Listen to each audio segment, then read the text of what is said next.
Hey, what's going on, y'all?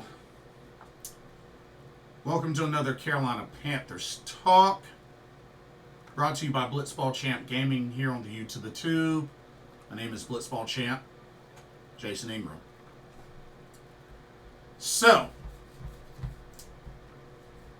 not going to be on here for too long, but I wanted to get on here and talk about the recent game Sunday. Carolina Panthers dropped to 1-7 after a 28-14 loss to the Denver Broncos, who are now 5-3. Now,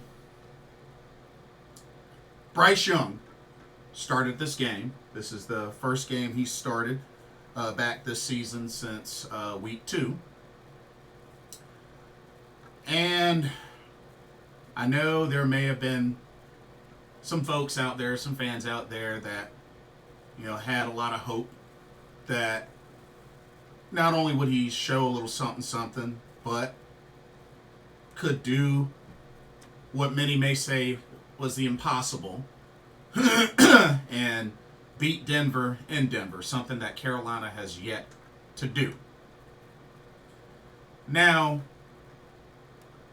one of the main things that I said was that Bryce Young really, if he could have had the type of game that he had when he played Green Bay last year, then this probably would have been a lot more better of a chance to be a win than a loss. But let's talk about it. So 28-14. First off, a good start, and I think really got the fans going. We had the fumble where Carolina got the ball. Of course, Denver started the game with the ball, but the fumble, Carolina got the ball early. So kudos to the defense.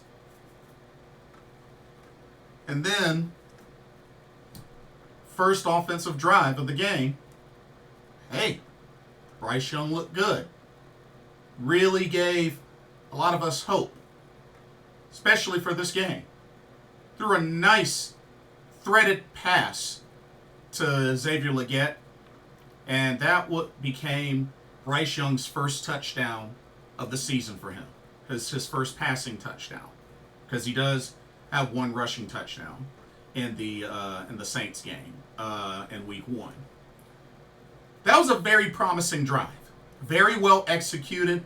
Definitely, I think it's safe to say, his best drive. One of his best drives, if not his best drive. Now, unfortunately, after all that, defense struggled, but offense had their own share of problems, as they did not score again until right at the end, near the end of the game, garbage time, where Bryce Young threw a second pass. So even though he got 2 touchdown passes, he also threw 2 interceptions as well. At the end of the day, Bryce still inconsistent. But at the end of the day, I'm not really shocked. Like I said, Bryce Young came into this game at a pretty big disadvantage. Didn't have his 2 receiving weapons of Adam Thielen and Deontay Johnson, which word is he might be getting traded. And throwing against a top 5 defense in the league in Denver. So he was at a heavy disadvantage. But at the end of the day, this is the NFL. When your name is called upon, you're supposed to go in and perform and execute, regardless of the situation. And unfortunately, despite some flashes, a couple of touchdowns, also wasn't able to complete a lot of drives, and threw interceptions. So, not a bad effort, but still a lot of the same of what we usually see with Bryce Young.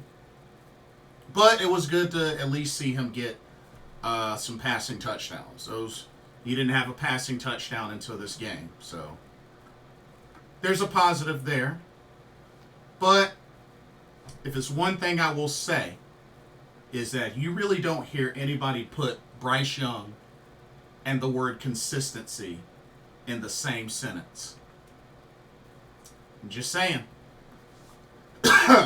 He hasn't been able to show that. He hasn't been able to be that.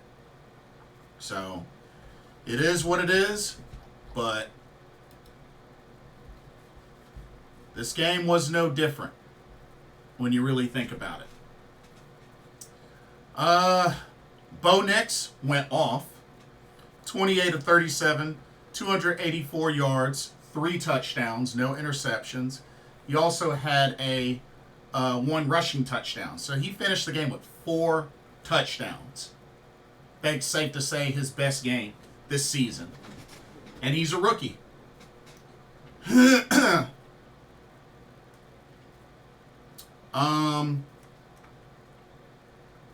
Chuba Hubbard, once again, gave up on the running game.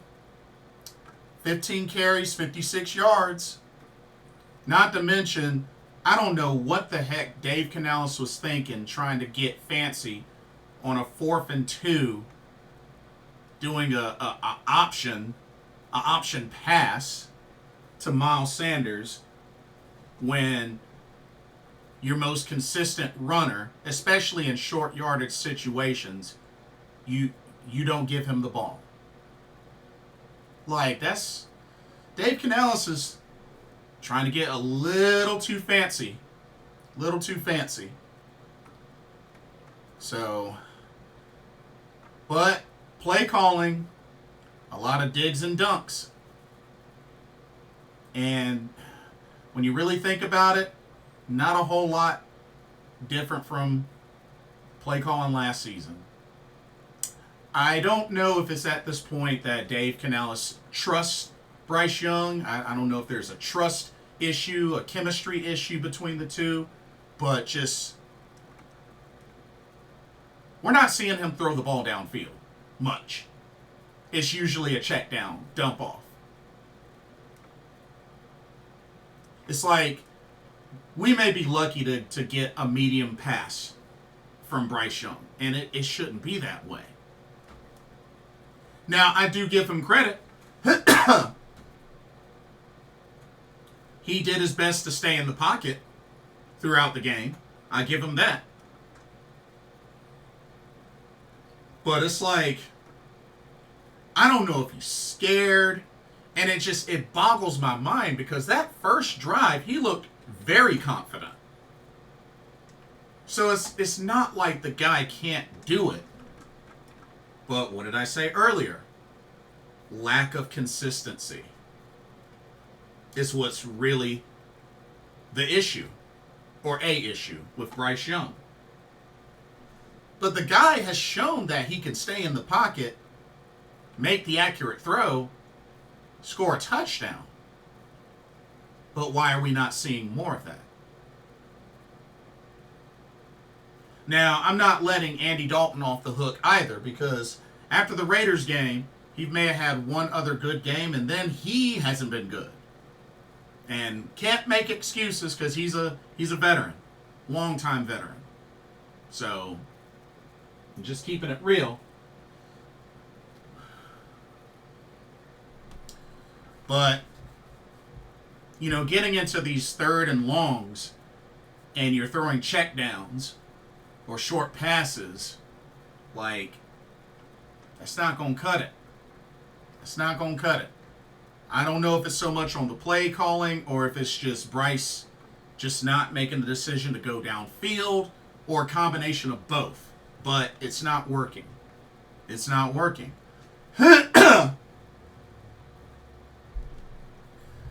Denver Broncos defense still did their thing. Of course, 2 interceptions. Bryce was sacked twice, so nothing too crazy there. Shout out to Jalen Coker, 4 catches, 78 yards, and a touchdown. He had the touchdown near the end of the game. I definitely think Jalen Coker is somebody they should invest in developing and evolving. I think they might have a hidden gem in Jalen Coker. So I like what he did in this game. David Moore, 4 catches, 39 yards. Miles Sanders used a lot in the passing game, 7 catches, 38 yards. Xavier Legette, 4 catches, 34 yards, and he had the opening touchdown. Xavier Legette, definitely I feel maybe somebody for the future for Carolina at receiver. But yeah, really shout out to Jalen Coker and Xavier Legette. I definitely believe that they can really do some things. As long as they continue to evolve them, to develop them, I think those 2 receivers will be good investments long term. Because I like what I'm seeing from those 2.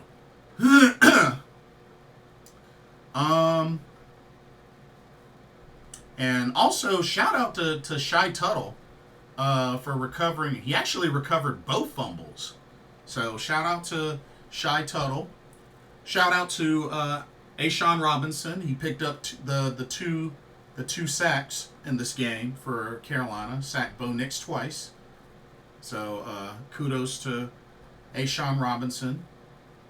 Demani Richardson was the leading tackler. 11 total tackles. Michael Jackson had 10. Josie Jewell had 10. Good to see Josie Jewell back in there. But just, the defense, I mean, we're able to get some takeaways, one near the beginning of the game and one near the end of the game. But, Shy Tuttle, Ashawn Robinson, I'd have to say are the 2 main ones I'd give, balls to, game balls to, on the defense.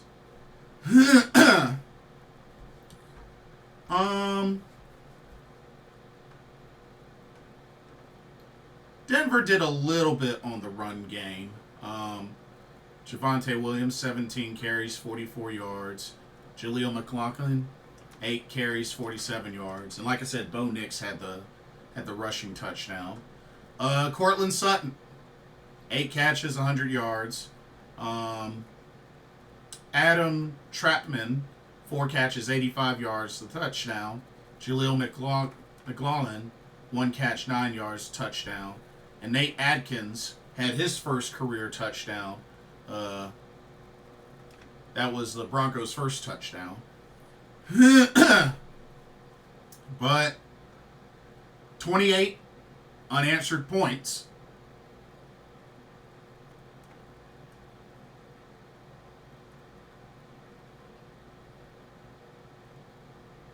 And then the garbage touchdown at the end. So,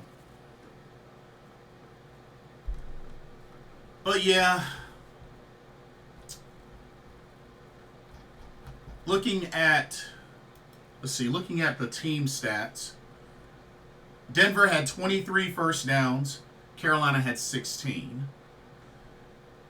And see, here's another scary stat. Denver was 11 of 17 on third down efficiency. Carolina was 5 of 14. On fourth downs, Denver was 1 of 2. Carolina was 1 of 4. So, bad percentages there for Carolina.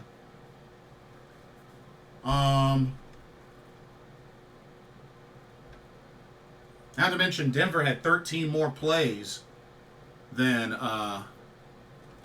Carolina. Denver only had 4 penalties. Carolina had 8. So, still undisciplined when it comes to the penalties. Carolina only had a 26-minute, 50-second time of possession to Denver's 33-minute, 10-second time of possession.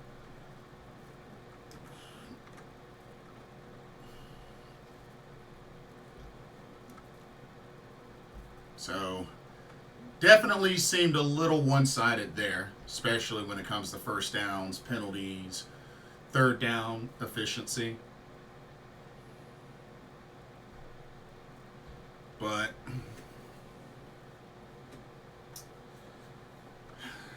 the more and more that I think about it, I'm just not convinced that Dave Canellis and Bryce Young are really gonna work out.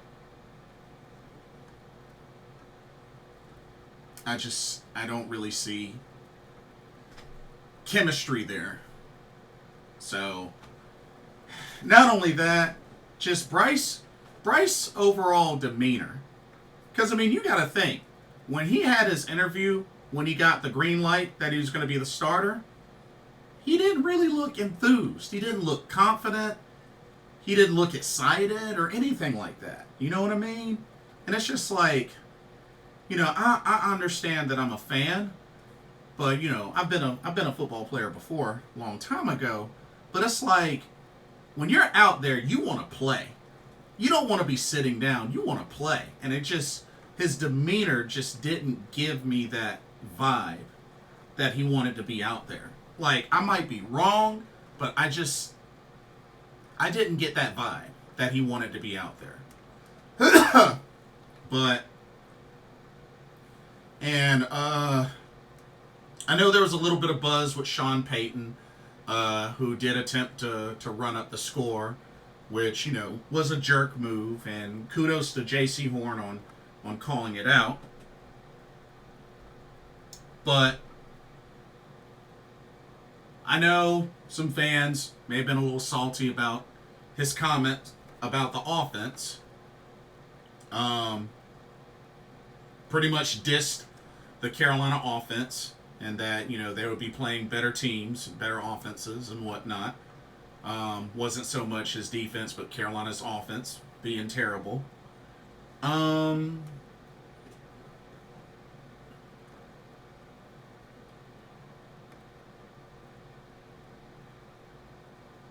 Was the statement necessary? No. But was the statement the truth? Yes. I mean, let's keep it a buck, y'all. Could he have not said what he said? Sure. But is not what he said true, though? When you really think about it. I'm just saying. And I don't even like Sean Payton for obvious reasons. The whole Downeygate scandal. Like, I've never liked Sean Payton. So, it's not really that big of a deal to me because I don't even like the guy. So, he can say whatever. It is what it is. But that still was a true statement that he said. It was a true statement. I gotta keep it real. Now, I was talking with some other friends and fans. Personally, this is what I think Dan Morgan should do. I think sometime by around the bye week, I think him and Dave Canellis need to meet one-on-one, just those two, maybe in a meeting, maybe over dinner, coffee, whatever. I believe they need to meet one-on-one, and Dan Morgan should pick Dave Canellis' brain about what type of quarterback he really wants. He might have some people in mind, whether it's veterans, current quarterbacks in the league, or those coming up in the next draft class, whichever. Honestly, don't let money be a thought at that time. Don't let money be a thought. But just find out what type of quarterback he really, really wants. That way they can start brainstorming and looking ahead to see what they can really plan for or really shoot for.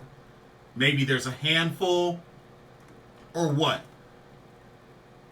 But for this man being a first-year head coach and having this type of turnout, having this type of record, it's really going to hurt his stock.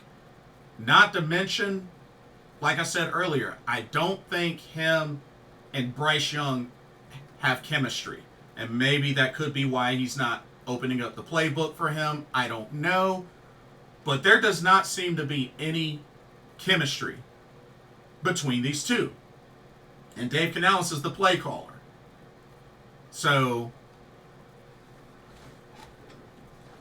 I mean, I've come to the conclusion, me personally, I don't see Bryce Young being any more than a backup quarterback. You know, and that's me being nice. I didn't say the other B word. But I think at best, backup quarterback. At best.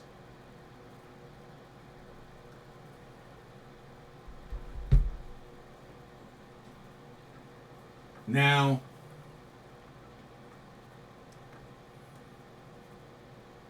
I don't know what type of quarterback Dave Canales wants.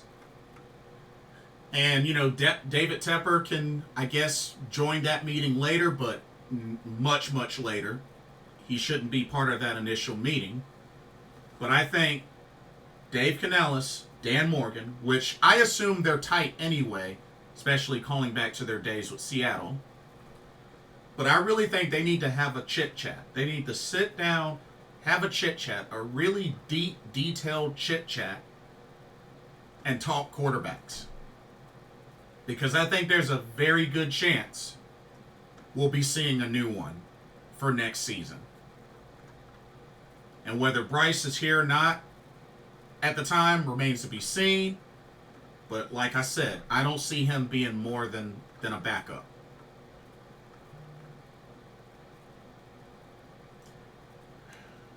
I've tried my best to really be patient and understanding as much as I could with Bryce.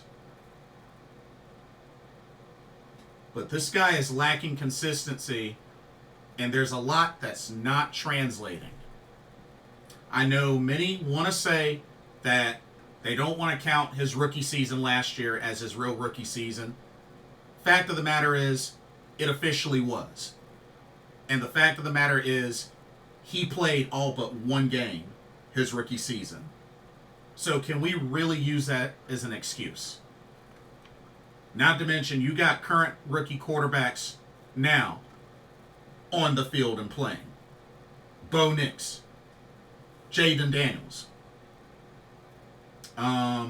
Caleb Williams, C.J. Stroud did last year. So can we really use that as an excuse? Because at the end of the day, you know, whether they start or sit, that's on the coach. But I'm pretty sure no player goes into the league that looks forward to sitting for a year. This is the NFL. This is a prime opportunity, an opportunity of a lifetime. I would imagine that a lot, if not all of those players in the NFL that came into the league weren't thinking of riding the bench, but clamoring at the opportunity to get out there on that field and show what they can do and contribute. So, can we really use that excuse? I'm just saying.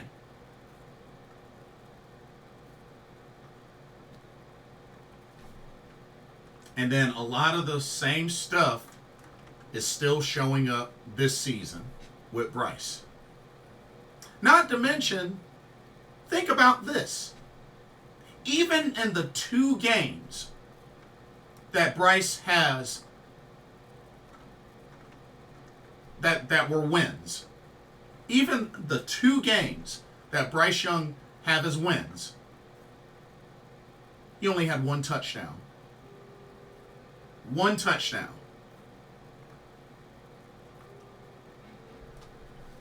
That's it. Were they wins? Absolutely. They still count? Absolutely. But one win was 9-7. The other win was 15-13. Both 2-point victories. And Bryce only had 1 touchdown between both of those games. Thankfully, he didn't turn the ball over. But not even in those 2 wins did he even look anywhere close to dominant. The main saving grace is he didn't turn the ball over. Heck, his best game statistically was Green Bay. And that wasn't even a win.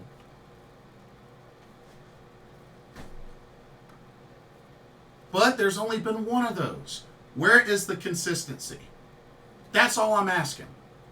Where is the consistency? That's all I'm asking. We can say what we want about flashes of good things he's done, what he's had to deal with, but we cannot put Bryce Young in the same sentence as consistency. We can't. We can't.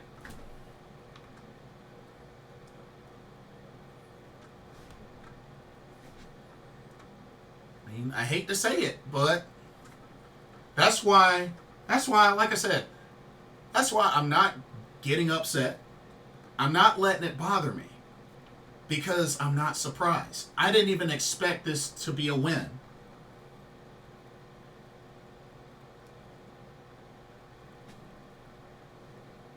I didn't even expect this to be a win. I mean, sure, we lost by 2 touchdowns, but I didn't expect this to be a win.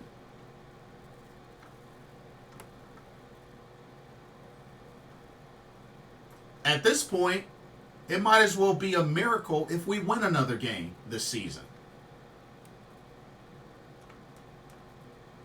And Dave Canales needs to share some of that accountability, especially with the play calling.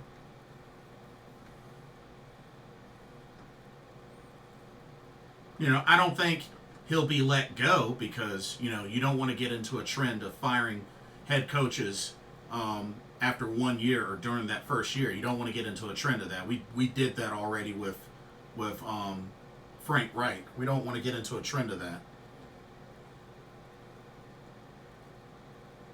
Although the crazy thing is, this team is 3-22 since Steve Wilkes was last year. So it's pretty scary. But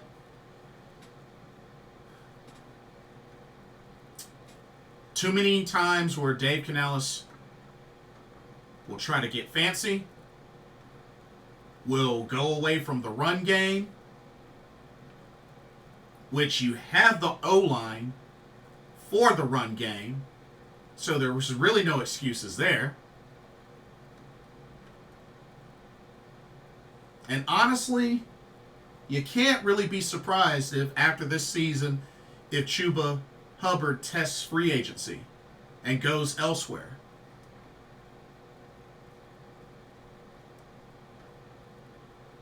Because he's been able to show that he can ball. Just saying, y'all. Just saying. But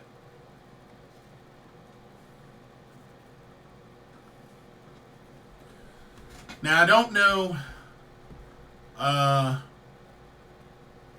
don't know how things are looking for this next week, for week 9. But we're back at home against the Saints for the second meeting. Of course, the Saints destroyed us in the first meeting, 47-10. The Saints have been struggling though. They're 2-6, so they've been struggling, but still, division rival. We haven't had a lot of luck with division rivals lately, so. But yeah, 2 more games until the bye. We got the Saints, and then we got the Germany game against the Giants.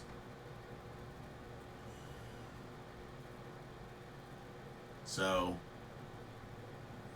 and then after the bye, it's going to get really nasty because you got Chiefs, Buccaneers, Eagles, Cowboys. Those are your next 4 games after the bye. Yeah. So, like I said, it might as well be a miracle if we win another game this season. Hate to say it.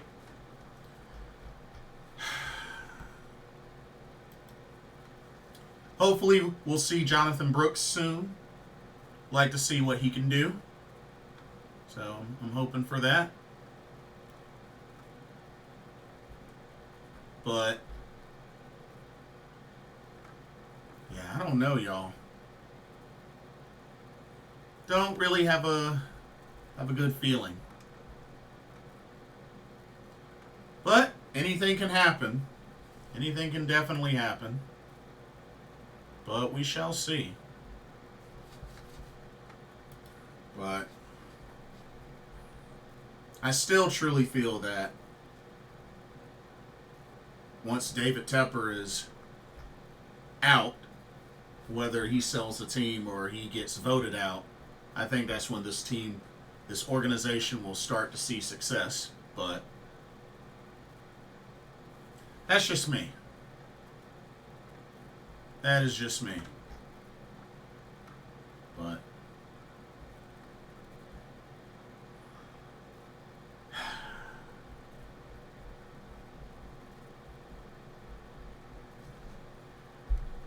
we'll see how it goes, though. But that's all I pretty much have.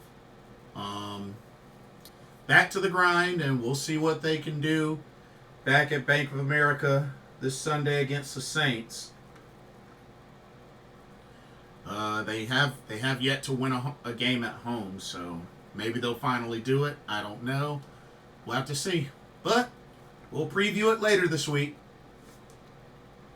But that's all that I have. Whenever you get a chance, check out Game Beauty. Link is in the description for video game themed cosmetic products. And use that promo code blitzball_champ, all in caps, for 10% off your order if you want to make a purchase. Let me know y'all's honest thoughts. What'd y'all think about the game? How do y'all think Bryce did? How do y'all think the team did? Just let me know your honest thoughts, as usual. And don't forget to like, comment, subscribe, hit that notification bell while you're at it. Thank you so much for watching. Keep pounding. Some way, somehow, we're going to get through this. When? I don't know, but we're going to get through this. But thank y'all for watching. It's another Carolina Panthers Talk video brought to you by Blitzball Champ Gaming here on the U to the Tube. I'm your host, Blitzball Champ, Jason Ingram. Everybody have a blessed evening. I'll see y'all soon. Later.